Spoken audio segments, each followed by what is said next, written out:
We'll go ahead and get started. Well, I hope that feedback's not going to mess your stuff up.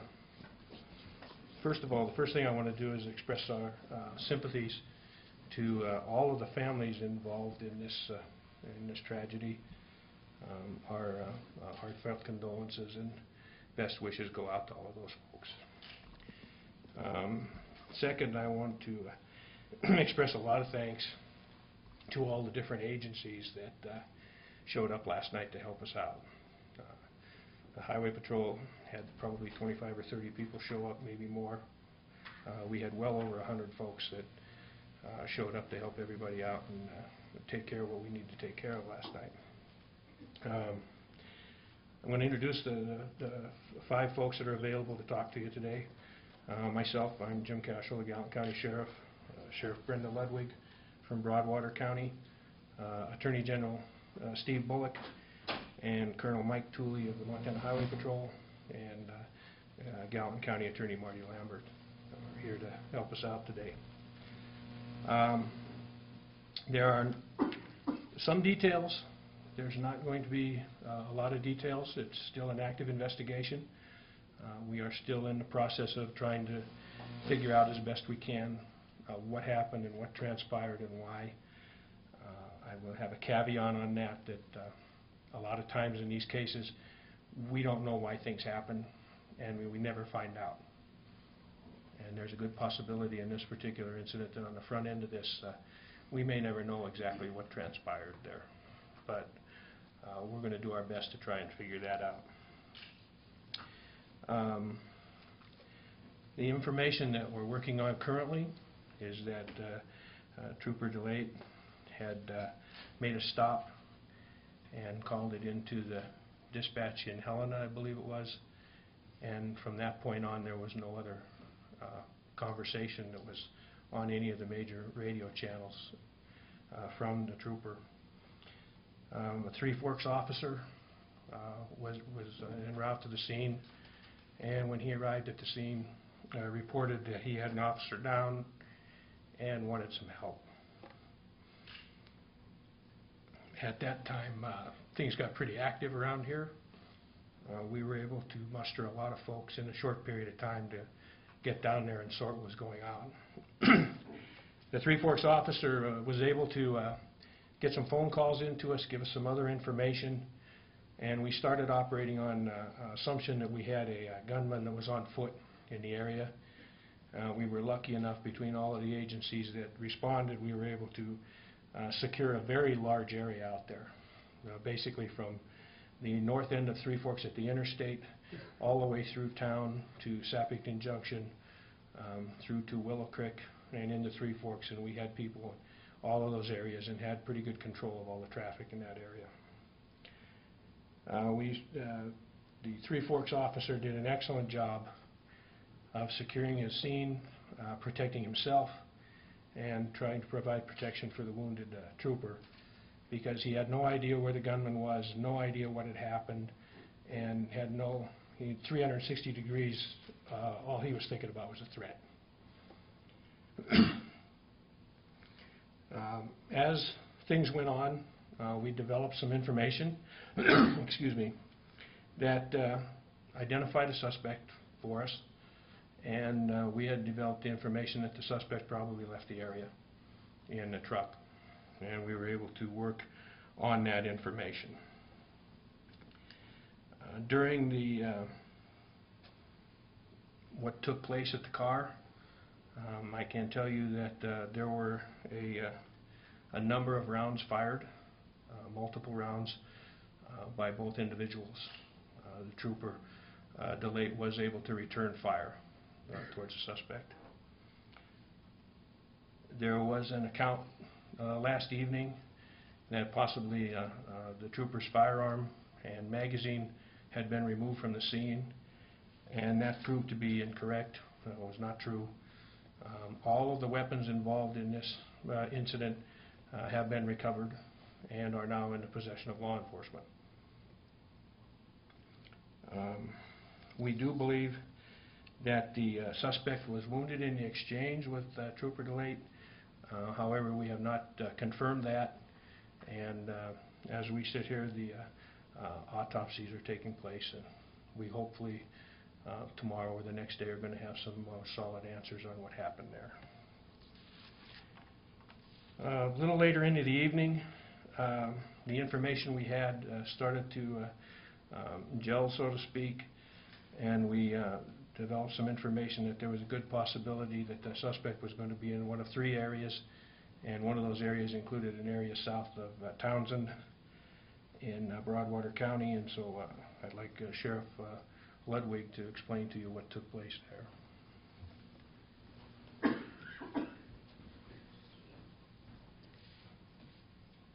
As Sheriff Castle explained, our office received information from his office that the suspect had frequented the Crow Creek Valley. So we deployed some units up the Crow Creek Valley, and they did indeed locate the suspect's vehicle.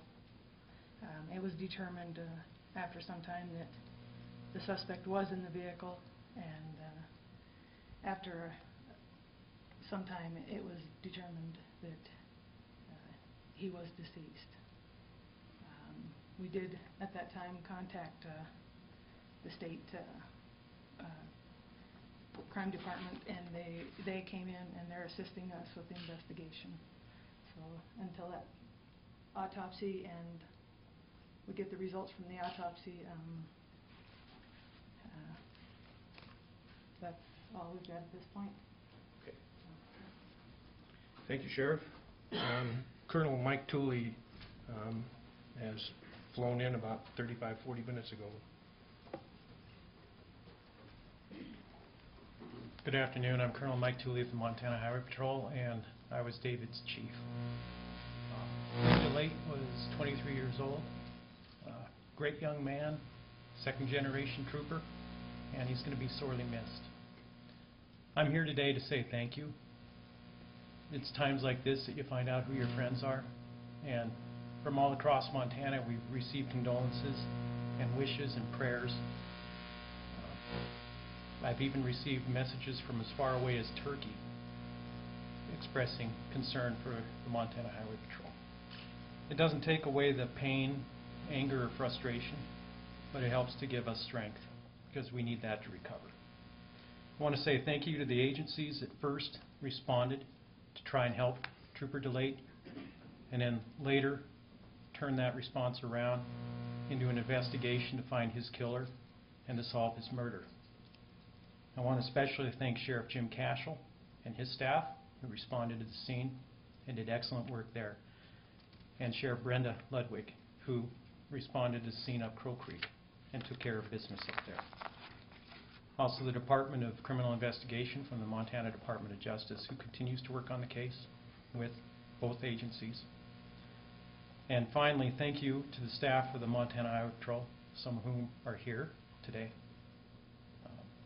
In spite of these continued difficulties, they showed up, and they're out there today doing the job, just like they would have yesterday before this happened. I want to thank everybody that wears a badge. It doesn't matter if it's gold or silver, or if your uniform's green or brown. We're in this together. We stand shoulder to shoulder. We grieve together.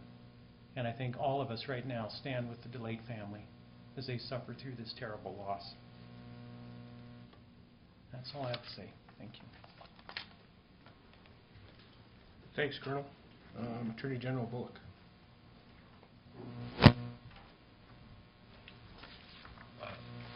Thanks, Sheriff. I think that there are times in life where words are truly inadequate, and this is one of them. Montana's Highway Patrol, it's a fine organization. It's made up of men and women who chose and worked hard and are proud to get to wear the trooper's uniform. And also to have that opportunity then to protect their communities and help keep all of us safe. That one of the patrol's young troopers, only 23 years old, should pay for his dedication to public service with his life is largely incomprehensible to me. And the notion of it being so senseless and irreversible is largely incomprehensible. It's times like this, I think, that at least we get a glimpse of the risk that law enforcement officers and their families take on their shoulders on behalf of all Montanans. And today, that's a very heavy burden. And yet, the snow continues to fall across the state. It will be today, it will be tomorrow. Motorists stuck in the ditches will be making calls, be reporting accidents. More locally, calls reporting domestic violence, break-ins, drug deals. They're going to be continuing to happen today through the weekend. Montana's troopers and sheriff's deputies and police officers, they will be doing their job and they'll be responding. With the Colonel, I'd like to acknowledge and thank each and every one of the officers who responded to this tragedy. I don't yet know every agency that responded, but to know that over 100 law enforcement personnel responded to the call of an officer down. It's one of the things that makes Montana what it is. I know that as they all joined and what they were doing was also then the suspect, an armed suspect, is still loose.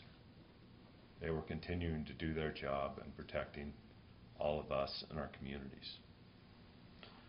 I especially want to thank, as the Colonel did, Gallatin County Sheriff's Office, all of the deputies in there, and Sheriff Jim Cashel for leading the investigation into Trooper David DeLate's death, and Broadwater County Sheriff Brenda Ludwig and her staff who wouldn't move to there.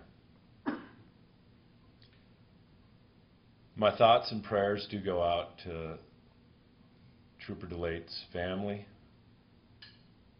his sisters,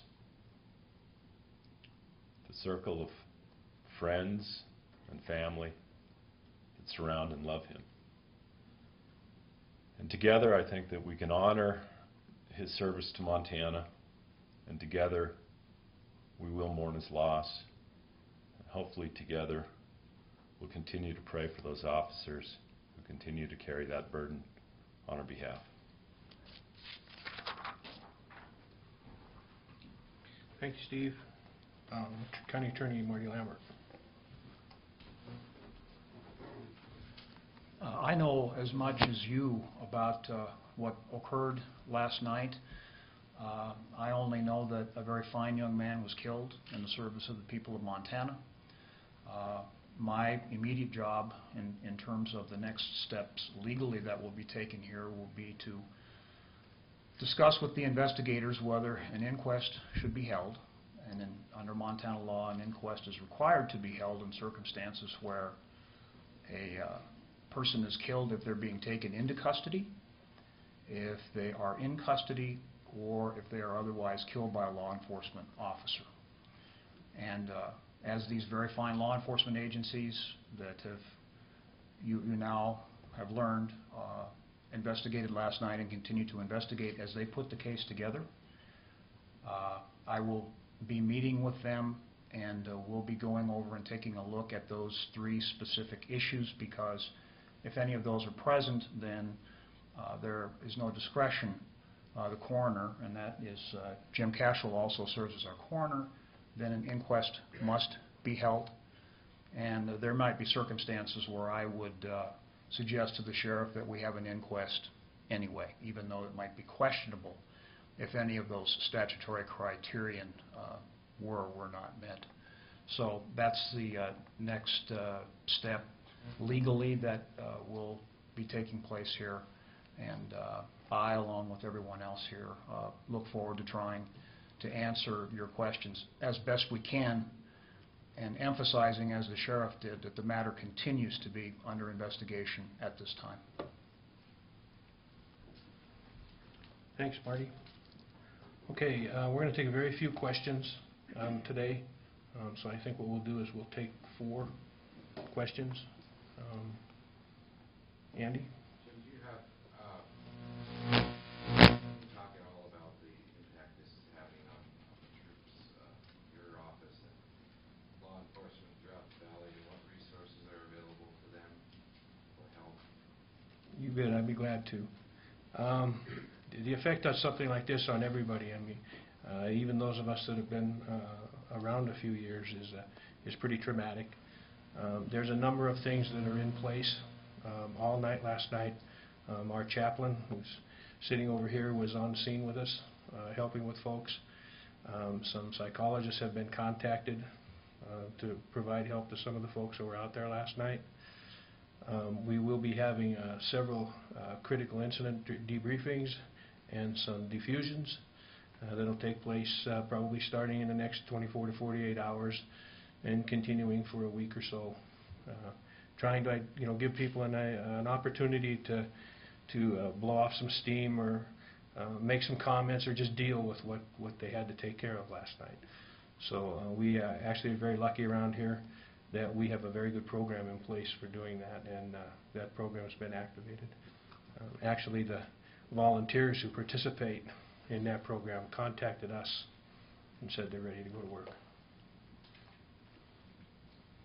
Sheriff, it sounds like the trooper was still alive when the initial police responded. How much time elapsed between the time of the shooting and when the trooper died? I don't know that the trooper delayed was alive at that point in time. In a situation like that, the officer is there, he's by himself, he doesn't know where the threat is, he's trying to assess any threat. At the same time, he's trying to determine whether or not the Officer DeLay was alive. At that time, personally, I don't believe he probably was. And just as a follow, how many rounds were fired? Multiple, I'm not sure the exact number. Jody? What were you able to determine about the suspect? Do you know why the trooper stopped him? And I know that there was a warrant out in Belgrade for him. I don't know what that was for. The only part of that we're actually aware of is that there was not actually a traffic stop. The vehicle was parked in the roadway and was running, and that's all we know. So you don't know why the trooper stopped? The vehicle's parked in the road running, and there wasn't anybody right there. And do you know what is Belgrade the only warrant that was out for him as far as you know? As far as I know, that's the only one I've heard of, yes. For contempt? I don't know what the charge was. Adam? What, during the investigation, I know that there were a lot of police that also tried to secure the area in the town of Three Forks. What kind of measures did you guys take to protect the residents of Three Forks while the investigation was still going on? There were units that were assigned to patrol within the city limits and around Three Forks. In addition, the high school, where I believe there was some basketball practice and some other things going on, was locked down, and a couple of other places were locked down. And just the increased presence, and then as information would come in, we would focus certain places to look at different things. As a follow-up, I know I saw helicopters in the air last night. Was that part of the investigation and search for the suspect? Sometimes we get lucky. Last night, for some reason, we were able to marshal some remarkable resources to help us out. You're correct that there were 3 helicopters involved in last night's operation.